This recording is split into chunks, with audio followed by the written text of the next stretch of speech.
Namaste, Soul Family. This is take two of a video that I I did not too long ago, a while ago, as a matter of fact.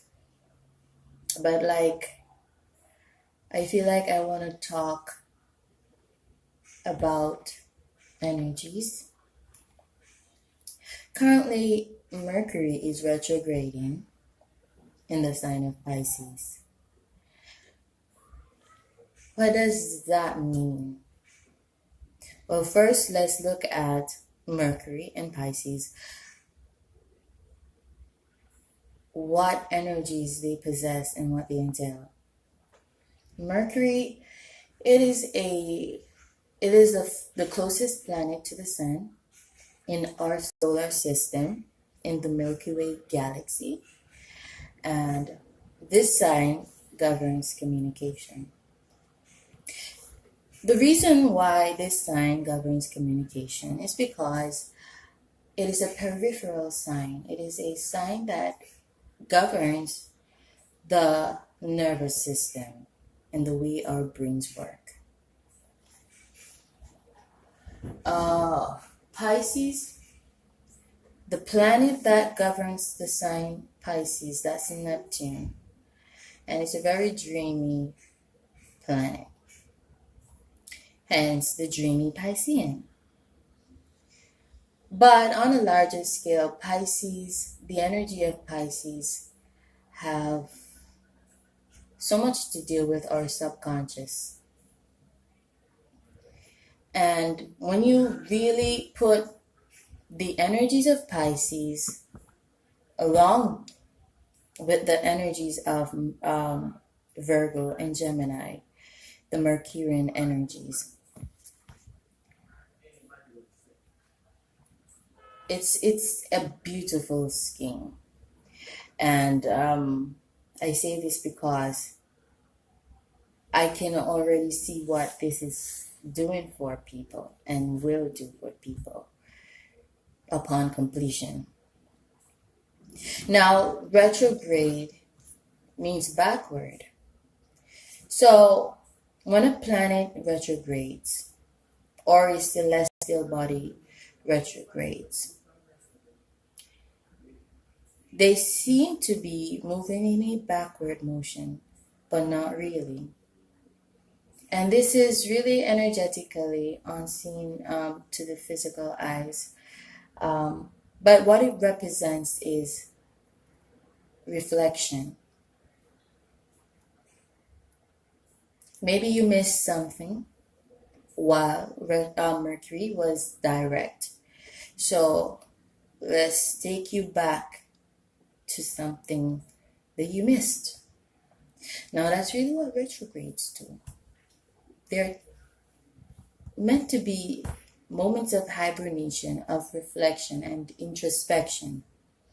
And for our brains to be reflecting on the subconscious, because that's the equation right there, that tells me that a lot of things gonna be coming out of the closet for a lot of people. A lot of us are gonna remember past traumas, childhood traumas that we didn't even knew we had. That we didn't even know we had.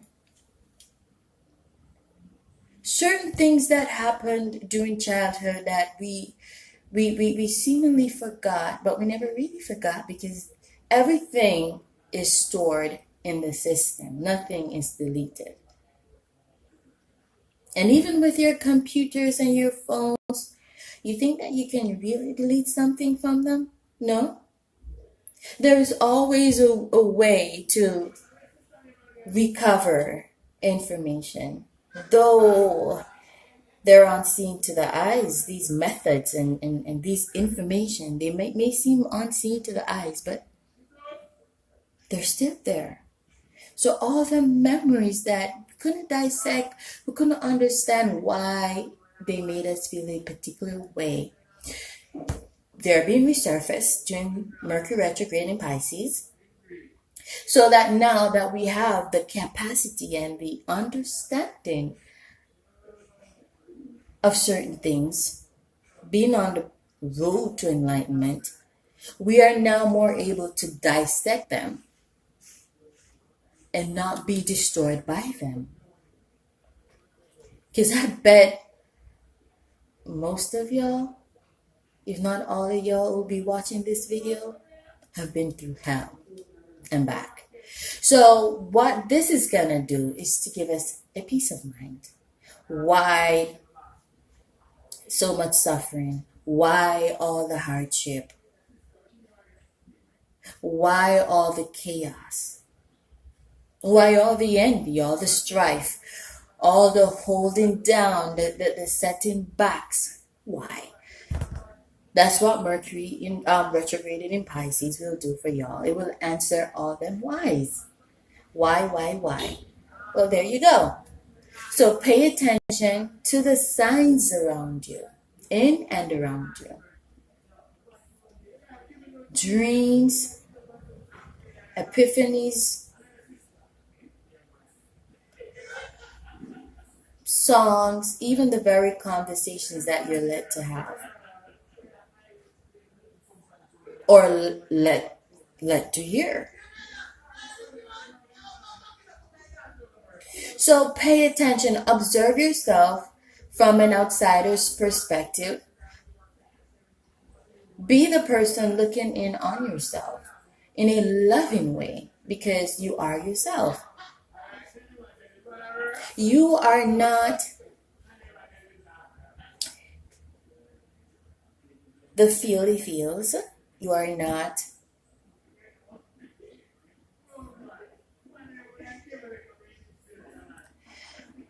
the thoughts that come and go. But do you know what you are? You are that essence, that consciousness, observing all of that. Observing the feely feels, observing the thoughts coming in and out. And when we are at that place, that beautiful place where we are outsiders and insiders at the same time, the consciousness looking in on ourselves, we master air, the sword's energy. We master that. You become a queen of air. You move from a prince or a princess of air to a queen of air. Someone who mastered balance so well because you look at yourself from an outsider's perspective, so you see all the bullshit that you be going on with. You discipline yourself. You know what that takes you to? What level? Justice. You become an earth angel. Someone bestowed with the gift of karma.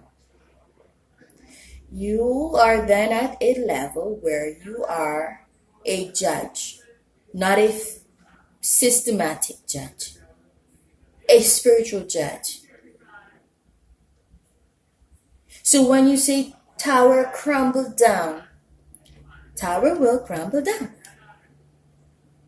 Because you know why you say tower crumble down. You're not saying it out of envy. You're not saying it out of guilt or remorse. You're not saying it out of mere ignorance. You have become a judge.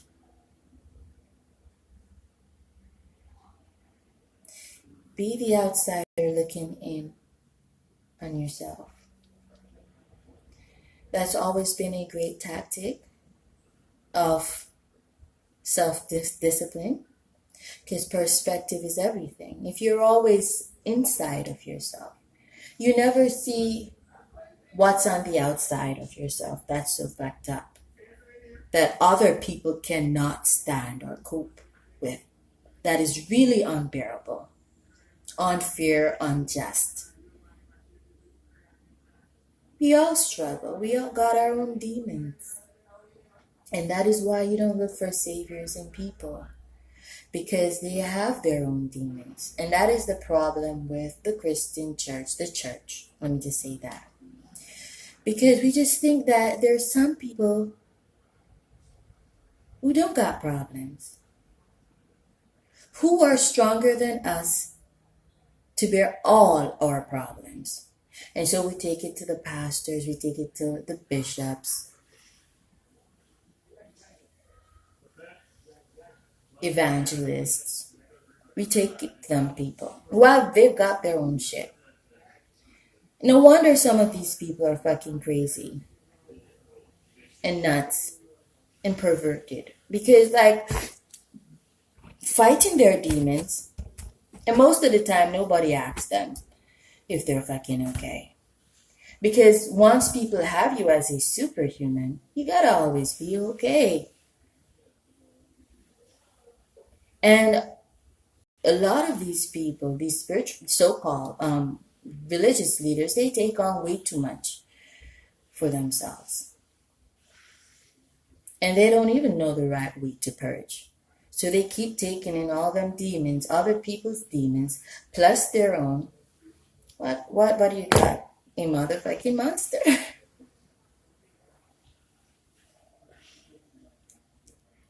It's true. Jesus did all that he did to show us that, not to show us that only a selective few can do this or that. It was to show us that all men can, if they follow the path of balance. Because the same Bible tells us that we shouldn't be over righteous.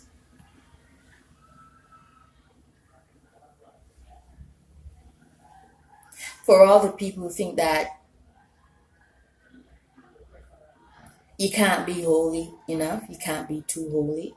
Yeah, you can. The Bible said that. That's when you become an idiot.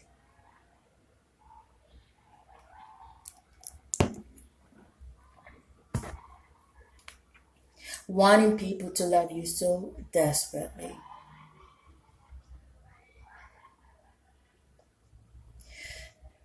And that's another trauma for another day to be discussed, because like a lot of people, they don't love themselves. A lot. I feel like more than 50% of the world's population, and I feel like I'm just underestimating that. I feel like it's like at 75% or so of the world's population that is really unhappy with themselves and really don't love themselves. There are certain things you don't do when you love yourself. And, a lot of people tell themselves that they do. And, when you go through the checklist, it don't even add up.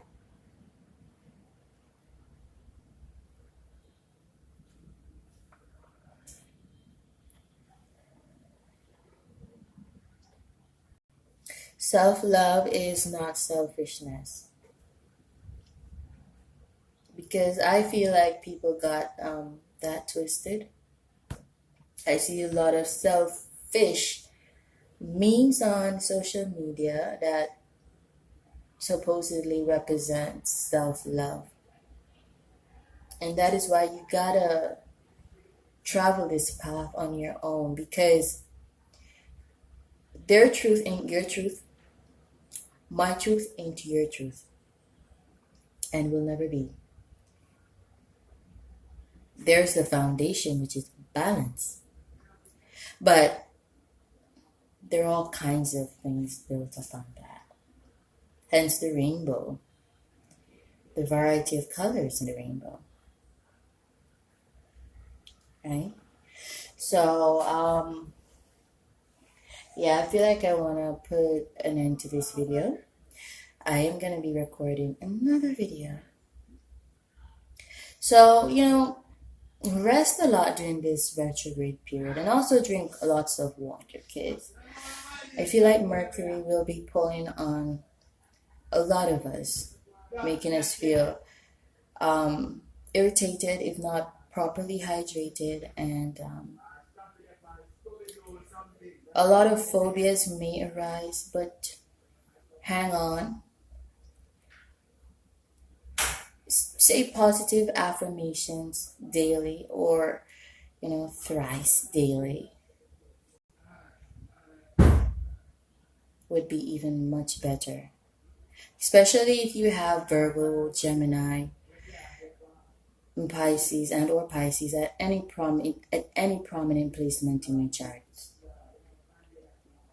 And the new moon coming up is also gonna be in Pisces. A lot of Piscean energies, a lot of subconscious shit we're gonna be dealing with throughout this first quarter of the year. So hang on. It won't be a rough ride, but it's gonna be a shaky one. Namaste.